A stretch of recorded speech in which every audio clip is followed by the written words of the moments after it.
So, Jolly's security team, their #1 job is to get that robot, that security defusal robot, through this slums to cut their way into a dirty bomb lab, get the medical samples they need, and escape on chopper. First thing Jolly's doing, he's just made himself a soldier, because the first thing they gotta do is blow up that gate right there, because the defusal robot will not be able to make it through. So Jolly's playing smart. He's moving up slowly, watching out for bad guys. Take it easy, Jolly. Be careful. And yep, getting a couple kills. In fact, actually, somebody else, another soldier, was playing the bomb. Now Jolly's gonna move up. Hopefully he'll get that bomb planted. Come on, come on. A lot of pressure. He's under fire. Yes, he nailed it. Okay. Now, it's gonna take 40 seconds for that thing to blow. The enemy team, their engineers can still defuse it. So it's imperative that everybody defend that thing.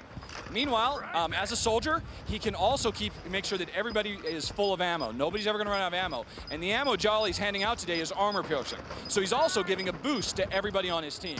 Because that's really what Brink is all about. Finding ways for players to work together to overcome obstacles. This is not a game for a bunch of lone wolves. This is, we reward players for helping each other. Now, unfortunately, he took too many bullets to the face. Hopefully, a medic's gonna come along and save him. But let's see if that actually comes out. You can actually, while you're down, you can actually watch and see them. And in fact, looks like we got a medic here. Boom, a medic did his job. Jolly can now get himself back up and stay in the fight. Very important. Medics do not automatically get you up, because that can actually be a real jerk maneuver where they get you right up in the middle of enemy fire. You're totally in control. Nobody ever takes control away from you. Now, Jolly's rushed back. We don't need a soldier anymore because that wall has been blown up. So he's gonna take over the role of engineer and get this robot moving. Because if they don't get this robot through the streets of Container City, everybody loses. So now while he's, kind of taking it easy, it's kind of a little bit of a lull in the storm while everybody's out on the front fighting, we can actually talk about a couple of other elements of the game. A big one is all the different classes we have.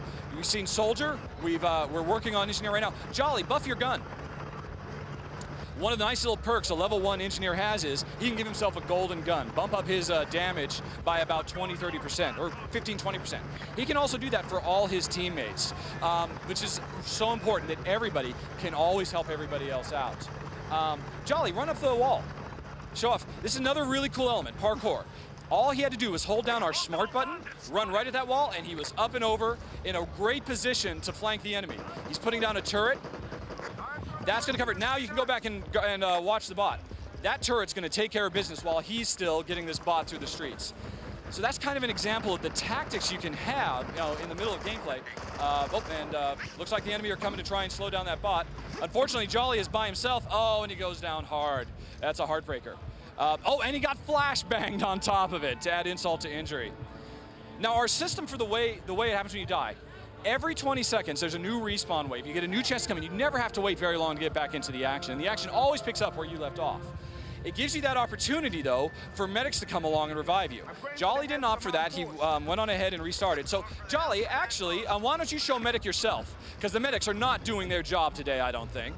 So he's just changed himself into medic. And you notice you can instantly, on the fly, change your class. There's no having to go out to some menu, no really slow, laborious process of bragging him down. Jolly just saved that guy's life. You see how he stabbed himself in the chest with that EpiPen, and now that guy's back up and in the fight. Jolly can also heal himself anytime he wants. Although first he's going to take care of, he's actually really taking a chance. Just stabbed himself in the chest. You notice his life meter got longer, which is good, because then he took a couple hits. He would have been dead had he not actually done that. So we're really in the heat of things now, trying to keep that bot moving. And Jolly, good job. Same guy, brought him up second time. That guy is now Jolly's best friend. Because, that guy is going to be on the lookout to help Jolly whenever he can, because Jolly's helped him so much. Let's see. We're making pretty good time through the streets. Looks like the resistance are not putting up too much of a fight. Chances are they're spread too thin. But that can happen because there's actually a lot of objectives going on in this mission besides this bot. This is the primary thing. But the enemy, they could be out trying to take command posts to give themselves an advantage. They could be out actually trying to find enemy intelligence, which will actually completely change their team's spawn point so they can keep in the action that much faster.